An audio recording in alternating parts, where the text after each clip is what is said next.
అంబేద్కర్ చౌరస్తాలు పెడదాం, అంబేద్కర్ సాక్షిగా చర్చ చేద్దాం. 10 ఏళ్ళు కేసీఆర్ ముఖ్యమంత్రిగా, 12 ఏళ్ళు నరేంద్ర మోడీ ప్రధానమంత్రిగా, 12 నెలలు మన ప్రభుత్వం ఇందిరమ్మ ప్రభుత్వం చేసిన పనుల మీద చర్చ చేద్దాం. నరేంద్ర మోడీ ఇచ్చిన మాట, స్విస్ బ్యాంకులో లక్షల కోట్ల రూపాయలు నల్లధనం ఉంది, అవి తెచ్చి ప్రతి పేదవాడి ఖాతాలో 15 లక్షలు వేస్తా అన్నాడు. ఒక్క పేదోని ఖాతాలన్నా మోడీ 15 పైసలు వేసినాడే? వేసిండా? ఒక్క రూపాయి నల్లధనం తేలే. కానీ నల్లధనం ఉన్నోళ్ళు దేశం విడిచి పారిపోయారు.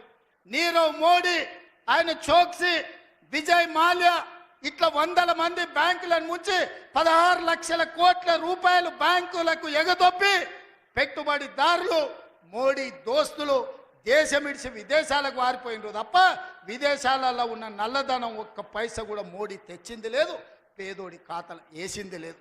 రైతుల ఆదాయం 2 చేస్తా అన్నాడు.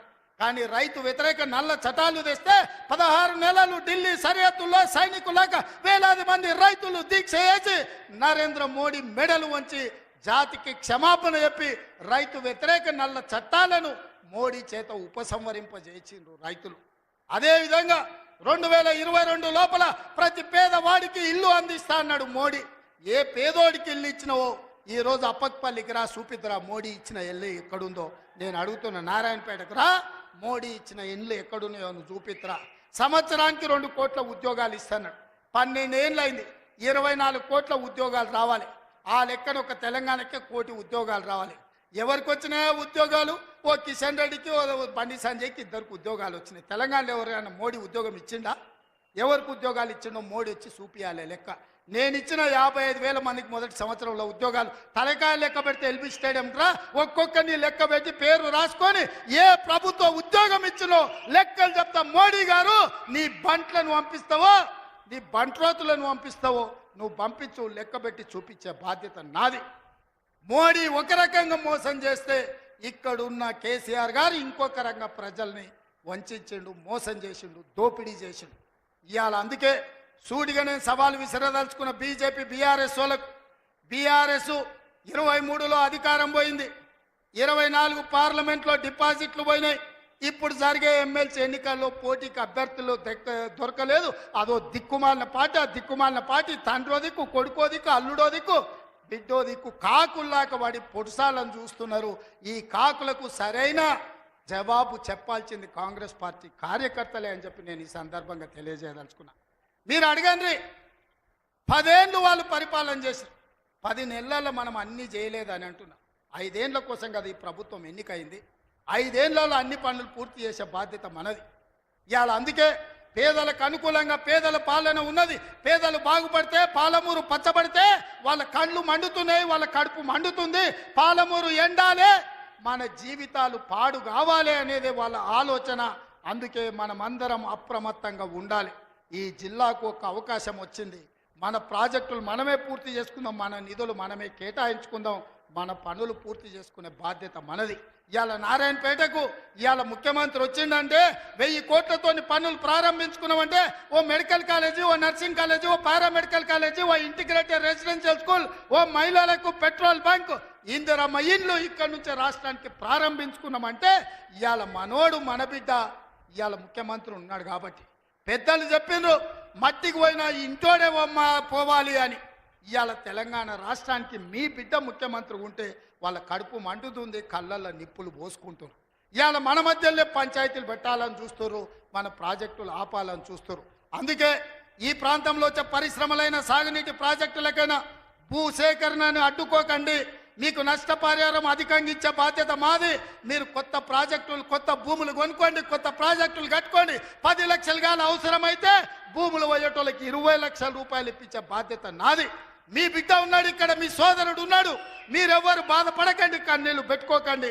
ప్రభుత్వ ఖజానా నుంచి మన జిల్లాకు నేను ఈరోజు నిధులు ఇస్తా. మా అనిరుద్ధ్ రెడ్డి ఉన్నాడు, ఈరోజు ఉదండాపూర్ ప్రాజెక్టు గురించి చెప్తున్నాడు. ఖచ్చితంగా ప్రాజెక్టు సమస్యను తొందరలోనే పరిష్కరించే బాధ్యత నాది. నష్టపరిహారం ఇచ్చే ఉద్దండాపూర్ ప్రాజెక్టును పూర్తి చేసి రైతుల్ని ఆదుకునే బాధ్యత నేను తీసుకుంటా. ఇవాళ మీ కష్టాలు తీరవకపోతే, మీ సమస్యల్ని పరిష్కరించకపోతే మీ బిడ్డ తెలంగాణ ముఖ్యమంత్రిగా ఉండి ప్రయోజనం ఏందని నేను మిమ్మల్ని అడుగుతున్నా. సంపూర్ణమైన విశ్వాసం పెట్టుకోండి. లేక మనకు ఒక అవకాశం వచ్చింది. మన ఇంట్లోనికి మన బిడ్డకు అవకాశం వచ్చినప్పుడు శత్రువులు కుట్రలు చేస్తున్నారు, కడుపుల కత్తులు పెట్టుకొని బయలుదేరుతున్నారు, కౌగిలించుకున్నట్టే ఇకిలిస్తున్నారు, కౌగిలించుకొని కడుపుల కత్తులు పెట్టి పొడిచి సంపాలని చూస్తున్నారు. ఇట్లాంటి సన్నాసులకు గుణపాఠం చెప్పాల్సిన బాధ్యత పాలమూరు జిల్లా యువకుల మీదనే ఉన్నది. మిత్రులారా, పనిలో నిమగ్నమై ఉన్న పనులు చేసే బాధ్యత నాది, కాపాడుకునే బాధ్యత మీది. మళ్ళీ రాదు ఇట్లాంటి అవకాశం. ఇవాళ తప్పిపోయిందా మళ్ళీ 50 ఏళ్ళు అవుతుందో, 60 ఏళ్ళు అవుతుందో, 70 ఏళ్ళు అవుతుందో, 100 ఏళ్ళు అవుతుందో చరిత్రను మనం అంచనా వెయ్యలేము.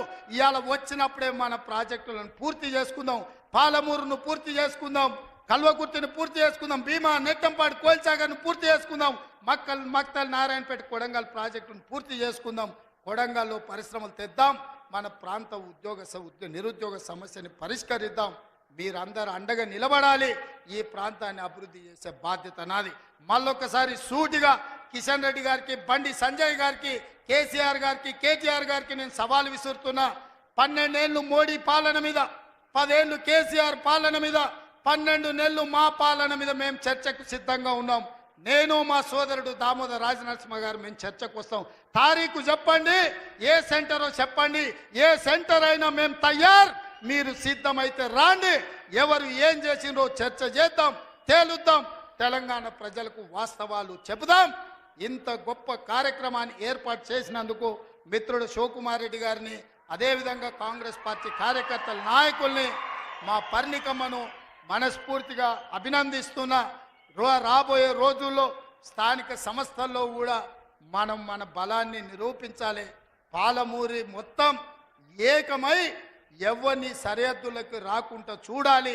ఆ చూసే బాధ్యత మీదే అని తెలియజేస్తూ మీ అందరి దగ్గర సెలవు తీసుకుంటున్నా. మీరందరు సిద్ధమేనా? సిద్ధమేనా? సిద్ధమేనా? యుద్ధానికి సిద్ధమేనా? సిద్ధమేనా? సిద్ధమా?